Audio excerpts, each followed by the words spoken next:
Bonjour. Bonjour. On est avec Abou Bakr. D'accord. Et c'est quoi qui a fait qu'avant vous étiez musulman et maintenant vous êtes un chrétien? En fait, moi, mon père a amené un imam à la maison pour nous faire lire le Coran. On lisait le Coran en arabe, mais on comprenait pas l'arabe. On récitait des versets par cœur en arabe sans rien comprendre. C'est comme ça que mon père m'a éduqué dans l'islam, sans rien comprendre. Et au Pakistan, il y a des madrasas où on fait lire, où les enfants ils apprennent par cœur le Coran, mais sans rien comprendre parce que c'est de l'arabe. Donc moi, je suis en France. Dieu a permis que je parte dans une famille d'accueil en France. Comme je vous ai dit, j'étais parti pour des vacances pendant 3 semaines. Et en fait, c'est là où j'ai entendu parler de Jésus pour la première fois. On m'a parlé de Dieu en français. Et là, j'ai compris. J'ai lu la Bible et ensuite j'ai lu le Coran en français cette fois-ci.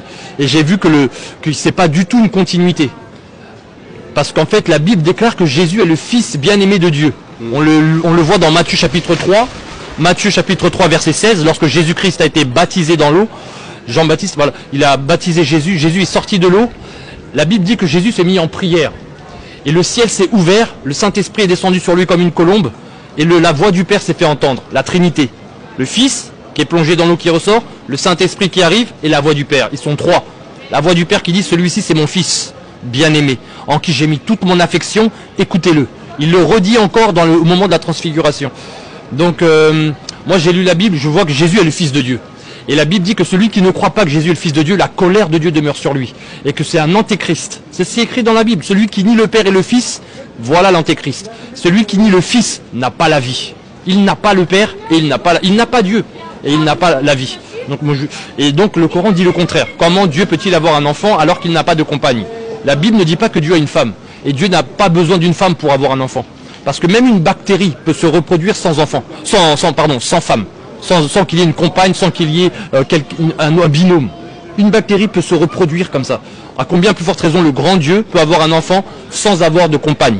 Donc Dieu est tellement grand qu'il peut avoir un enfant. Ensuite, la Bible déclare aussi une chose, c'est que Jésus-Christ est mort à la croix. C'était la volonté de Dieu. Ésaïe 53. Le Coran dit qu'il n'est pas mort. C'était un faux semblant. Ils ne l'ont ni tué ni crucifié. C'était un faux semblant. Mais Dieu n'est pas un menteur. Dieu n'est pas un menteur. Lorsque Dieu dit qu'il va envoyer son Fils mourir à la croix pour nos péchés, c'est écrit dans la Bible, il y a plein de passages dans la Bible. Dieu ne peut pas se contredire 500 ans plus tard en Arabie Saoudite pour dire complètement le contraire sur l'identité de Jésus et la mission de Jésus. Jean-Baptiste a bien dit, voici l'agneau de Dieu, celui qui ôte le péché du monde. L'agneau de Dieu, c'est son identité. Jésus-Christ est l'agneau de Dieu. Et ôter le péché du monde, c'est la mission de Jésus-Christ. C'était ôter les péchés du monde. C'était pas juste guérir les malades et faire des miracles. C'était bien plus que cela. À la croix, Jésus-Christ a dit tout est accompli. Donc voilà, moi j'ai lu la Bible, j'ai lu le Coran. Je crois que la vérité est dans la Bible.